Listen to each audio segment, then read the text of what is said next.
gelin gidelim, biraz eğlenelim, halay çekelim. Bu köyde düğün var, gelin gidelim, biraz eğlenelim, halay çekelim. Sofralar kurulsun, düğün şen olsun, cümbür cemaat gelsin, halay çekelim. Sofralar kurulsun, düğün şen olsun, cümbür cemaat gelsin, halay çekelim.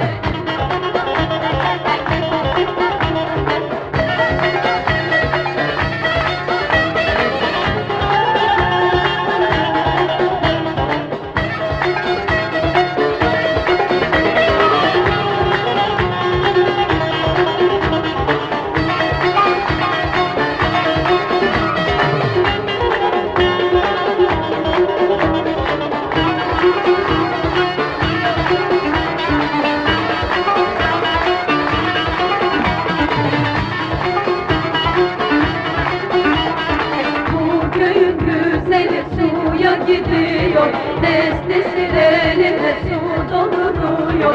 Bu köyün güzeli suya gidiyor, destesi elinde su dolduruyor. Yanına yaklaştım, bir su istedim, nazlı içmesi yar beni yakıyor.